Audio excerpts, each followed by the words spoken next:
হে WhatsApp বন্ধু, তোমার সবাই কেমন আছো? আশা করি সবাই ভালো আছো। তো আজকে একটু আলোচনা করবো আইপিএল আপডেট নিয়ে। তো প্রথমেই বলি কেকেআরের কথা, কেকেআরের প্লেইং ইলেভেনটা ঠিক কীরকম হবে সেটা নিয়ে আজকের এই ভিডিওতে আলোচনা করবো। তাছাড়া আমরা দেখেছি 2024 31 অক্টোবর কেকেআর কিন্তু তাদের রিটার্ন লিস্ট জমা দিয়েছিল। সেখানে কিন্তু কেকেআর 6টি প্লেয়ারকে রিটার্ন করেছিল 2024। তো এখন কথা হচ্ছে 2025 তাদের 11 স্কোয়াডটা ঠিক কেমন হবে সেটা নিয়ে আজকের এই ভিডিওতে আমরা ছোট্ট করে একটা আলোচনা করবো। তো প্রথমেই বলি কেকেআরের যে ওপেনিং জুটিটা আমরা দেখেছি 2024 নারিন ছিল এবং ফিল্ড সল্ট ছিল। সেখানে কিন্তু কেকেআর কী করেছে, নারিনকে রেখেছে এবং ফিল্ড সল্টকে কিন্তু ছেড়ে দিয়েছে 2024 মেগা অকশনের জন্য। তো এখন কথা হচ্ছে কি নারিনের সাথে জুটিটা ঠিক কার হলে ভালো হয়। তো আমি প্রথমেই যাকে রেখেছি স্কোয়াডের সুরি নারিনের সাথে ওপেনিং করবে সে হচ্ছে কি জস বাটলার, তাছাড়া ফিল্ড সল্ট, তাছাড়া কিন্তু ঈশান কিষান।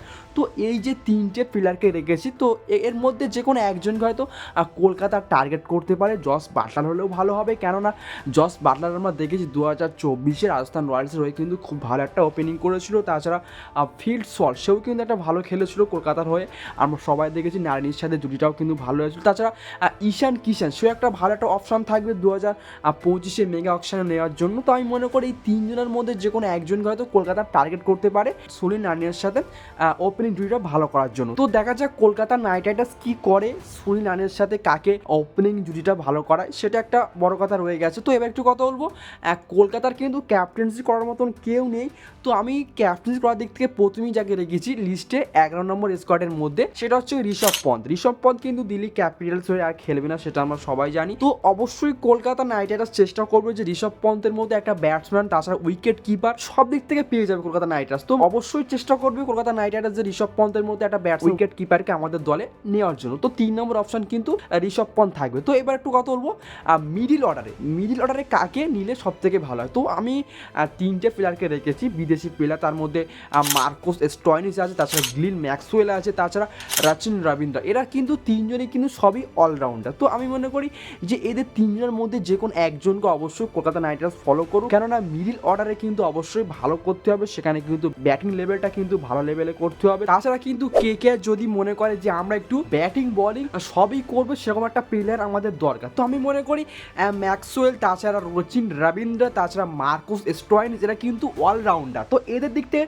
যদি নিতে চাই কলকাতা নাইট রাইডার্স, তো অবশ্যই এদেরকে নিতে পারে। তাছাড়া দেখতে গেলে এদের একটু বাজেট কিন্তু একটু বেশি হবে, এদের মোটামুটি 15 কোটি থেকে হয়তো তার বেশিও হতে পারে, কেননা এরা তো অলরাউন্ডার। তো এদের দাম একটু বেশি হতে পারে। তো আমি মনে করি কলকাতা নাইট রাইডার্স যদি মনে করে যে ব্যাটিং বলিং সবই করবে, সেরকম একটা প্লেয়ার দরকার, তো অবশ্যই কলকাতা এদের দিকে যেতে পারে। তো এবার একটু 5 নম্বরই মিডিল অর্ডারে কাকে রাখতে পারে কলকাতা নাইট রাইডার্স। তো আমি মনে করি যদি কলকাতা নাইট রাইডার্স যদি একটা ভালো একটা ব্যাটিং যদি চায়, তাহলে কিন্তু অবশ্যই ভ্যানকাটাস আয়ার আছে, তাছাড়া রাহুল ত্রিপাঠী আছে। তো এরকম লেভেলে যদি ব্যাটসম্যান যদি নিতে পারে কলকাতা নাইট রাইডার্স, খুবই কমে পেয়ে যায়, মোটামুটি 10 কোটি থেকে হয়তো 11-12 এরকমই মধ্যে হয়তো পেয়ে যাবে কলকাতা নাইট রাইডার্স ভ্যানকাটাস আয়ার বা রাহুল ত্রিপাঠীকে। তো এরা যদি ভালো লেভেলে একটা ব্যাটিং করে, তাহলে কিন্তু অবশ্যই কলকাতা নাইট রাইডার্স এদের দিকে যেতে পারে। তাছাড়া কলকাতা নাইট রাইডার্স কিন্তু 6 নম্বর জায়গায় রেখেছে রিঙ্কু সিং এর কথা কিন্তু আমরা আর আলোচনা করবো না, কেননা রিঙ্কু সিং অলরেডি কিন্তু কলকাতা নাইট রাইডার্স হয়ে কিন্তু খেলছে 2025। তাছাড়া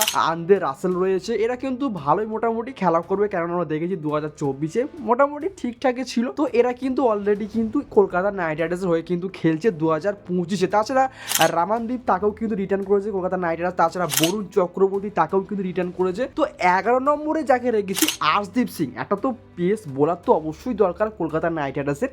আর্শদীপ সিং কিংবা মোহাম্মদ শামি, এরা কিন্তু দুজনের মধ্যে কিন্তু যে কোনো একজনকে হয়তো কলকাতা নাইট রাইডার্স কিন্তু অবশ্যই ফলো করবে। তো আমি মনে করি আর্শদীপ সিং এবং মোহাম্মদ শামি দুজনেই কিন্তু ভালো একটা পেস অ্যাটাক, ভালো নতুন বলে সুইং করে মোটামুটি ভালো একটা উইকেট বের করে নেয় পাওয়ার প্লেতে। তো এদের মধ্যে যে কোনো একজনকে হয়তো কলকাতা নাইট রাইডার্স নিতে পারে। এদের দাম হয়তো একটু বেশি হবে, সেখানে কিছু করার নেই, কেননা একটু পেস অ্যাটাকের দিক থেকে দেখতে গেলে অবশ্যই মোহাম্মদ শামি কিংবা আর্শদীপকে কিন্তু নিতে হবে। তো আমি মনে করি এই যে 11 জনের মধ্যে কিন্তু এই যে বেস্ট 11 স্কোয়াডটা আমি নিয়েছি, এদের মধ্যে কাদের কাদের তোমাদের মনে হয় যে না নিলে ভালো হবে, সেটা অবশ্যই তোমরা কমেন্টে জানাবেন। তো আমি যেটুকু মনে করেছি ভালো একটা স্কোয়াড এরকম তৈরি করলে কলকাতা নাইট রাইডার্সে ভালো হবে, তো এরকম একটা সাজিয়ে ফেলেছি। তো এখন দেখা যাক কলকাতা নাইট রাইডার্স কিরকম 11 স্কোয়াড তৈরি করে 2025, সেটা একটা বড় কথা রয়ে গেছে। তাছাড়া এই যে নভেম্বরের শেষের দিকে 24-25 তারিখে মেগা অকশন আছে, সেখানে দেখবো কলকাতা নাইট রাইডার্স কাদেরকে রিটার্ন করে 2025-এ, সেটা একটা বড় কথা রয়ে গেছে। তো এইটুকু আপডেট ছিল কলকাতা নাইট রাইডার্সের হয়ে। তো যদি ভিডিওটা ভালো লেগে থাকে অবশ্যই ভিডিওটা লাইক করবেন এবং চ্যানেলকে অবশ্যই সাবস্ক্রাইব করবেন এবং পাশে থাকা বেল আইকনকে অবশ্যই অন করে দিয়ে আমাদের সাথে থাকবেন। দেখা হচ্ছে নেক্সট আরেকটা রকম ভিডিওতে। ততক্ষণ পর্যন্ত ভালো থাকবেন, সুস্থ থাকবেন, টাটা, বাই বাই।